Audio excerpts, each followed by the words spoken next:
since I'm driving, story time. This is a Ywam Redding story. I don't know, I don't want to hype it up too much, but I usually get to the base pretty early in the morning so I can like unlock it, and then I'll make coffee, and then I'll like read my Bible, do some quiet time. When I walked into the kitchen, there was this bird that was in the kitchen, like in the Ywam Redding kitchen, flying around, and it wasn't like a small bird, like, you know, like a little, like a blue jay or something. It was like a big bird, like it. And when I looked it up later, I think it was like a female woodpecker. I mean, it had like red, like a red tail and like white tips on it. I think I'll insert a picture. But like it was crazy because like the body of it is about that big and the wingspan is about that big. I don't know if you can see it in the frame, but like it was a pretty big bird. Like, I don't know, kind of like this weight and size of a chicken, I guess. I don't know how to explain it, but it was flying all over the kitchen, back and forth, and I was like, I don't know what to do. I don't know how to catch bird. It's what the heck am I gonna do? And so, and then it was really freaked out. It was scared. I can understand that. And it would like fly up on like this little rafter area, and I was like, I have no idea. So I just started like praying. I was like, Jesus, can you,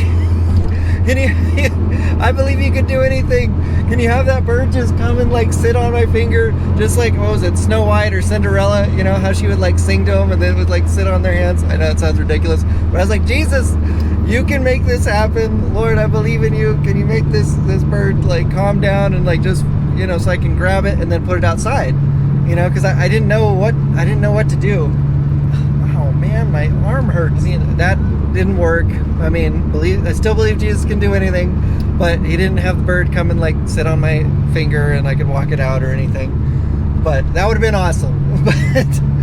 but like, so I went and grabbed one of these tablecloths. We have like these black tablecloths, and I was like, well, maybe I can like throw it over it or catch it or something. But something happened where it was like flying around, and then there's like these windows, right? And it's like starting, the sun is just starting to rise. So this bird went and flew right into the window and then fell into the sink, and you know how birds like have all that dust and flint and just all over them. How, like, have you ever seen like a bird hit a window and then it leaves like a print of it, like with its feathers and stuff? That's kind of what it was. So, but it like hit the window, fell into the sink, and then like I just took the tablecloth and threw it over it, and then I grabbed it, and the bird's like wiggling all around, and I like have like one of its wings outside my hands and the other, but I didn't realize like how warm a bird is, like how hot it feels. And its heartbeat was like beating like 1,000,000 miles an hour. And so I grabbed it, and I thought it was gonna get away, but it was so cool to like hold it. Should have my hands on the wheel, I'm driving. But it was so interesting to like hold it and feel it, and it was so soft. And then so I like had to make my way out of the church and then like open it, and then it just like flew out of my hands. And I don't know, it was pretty crazy. And I mean, I'm so glad the bird was safe. Nothing happened to it, even though it dazed it a little bit. So, and I think I wouldn't have been able to catch it unless it like hit the window. So praise God for that. But I don't know.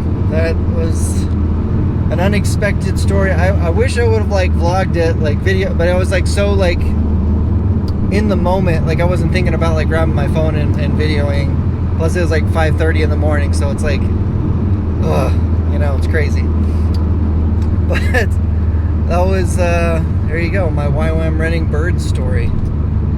Or woodpecker, or whatever it was. But, yeah. Then I went to staff meeting.